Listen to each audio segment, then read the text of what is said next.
नाज़रीन, हैदराबाद में सहाफ़ी बिरादरी तरफा सीनियर सहाफ़ी अब्दुल लतीफ़ चन्नाजी टंडो यूसुफ थाने की हद में चोरी थियल कार 3 महीना गुज़रण बावजूद वापस न थियण खिलाफ SSP ऑफिस आॾो एहतजाज कया विया आहिनि।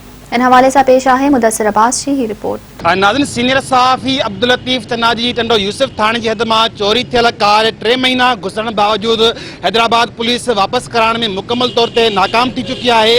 अमल खिलाफ सहाफ़ी बिरादरी सरापा एहतजाज है। अॼु उन सिलसिले में हैदराबाद में सहाफ़ी बिरादरी तरफा SSP ऑफिस अॻियां एहतजाजी मुज़ाहिरो कयो आहे। असीं इन मुज़ाहिरे में शरीक सहाफ़ी बिरादरी जे अॻवान ॻाल्हि ॿोल कंदासीं। पुलिस आसरन का सवा का कार्रवाई कोन कई है।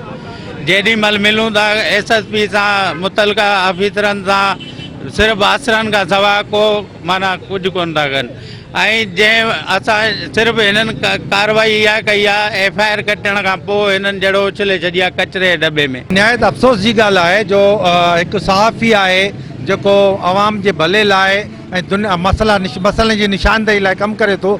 उन जी गाॾी चोरी खे 3 महीना गुज़री आहिनि, पर उन जे बावजूद उहा रिकवर न थी सघी आहे। पुलिस सिर्फ़ आसरा ई ॾिना आहिनि ऐं इन दौरान जेका काल थी आहे इनखे जंहिं भुंग घुरियो आहे उन ताईं पुलिस न पहुची सघी आहे।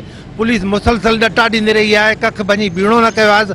हाणे असीं पुलिस खे ॾाढो इहो वाज़े था करियूं त जेकॾहिं पुलिस या कार फौरी तौर रिकवर न कराई त असांजो एहतजाज न सिर्फ़ु जारी थींदो रहंदो, पर इन खे वसी कयो वेंदो ऐं सिंध जा सभु प्रेस क्लब, सिंध जा सभु सहाफ़ी जेके आहिनि इन खिलाफ़ उथी खड़ा थींदा। जी बिल्कुलु, तव्हांखे इहा ख़बर हूंदी त SSP साहब जे जॉइन करण खां पोइ असांजे इलाइक़नि में काफ़ी क्राइम में इज़ाफ़ो अची वियो आहे। हिन वक़्तु इहा पोज़ीशन आहे त जेकॾहिं हैदराबाद जा सहाफ़ी बि इन्हनि एक्टिविटीज़ खां न बची सघनि ऐं पुलिस जो को किरदारु न हुजे, 3-4 महीननि ताईं जेकॾहिं सहाफ़ी ख़ुदि SSP ऑफिस जे अॻियां मुज़ाहिरा कंदा वतन मुख़्तलिफ़ मुलाक़ातुनि करण जे बावजूद सिर्फ़ु आसरा मिलनि त इन में तव्हां सम्झी सघो था त पुलिस जी केतिरी संजीदगी आहे। आउं सम्झां थो हिन वक़्तु हैदराबाद जे थाननि में सिर्फ़ इनकम की तरफ तवज्जो न थो वञे, क्राइम की तरफ को बि तवज्जो कोन थो वञे। असांजो सीनियर सहाफ़ी लतीफ़ चंद आहे जंहिंजी गाॾी खे चोरी थिए 3 महीना थी विया आहिनि। मुख़्तलिफ़ बार मुलाक़ातूं, दरख़्वास्तूं ऐं मुख़्तलिफ़ वफ़दनि जी सूरत में मुलाक़ातूं करण जे बावजूद हिन वक़्त ताईं पुलिस जी का बि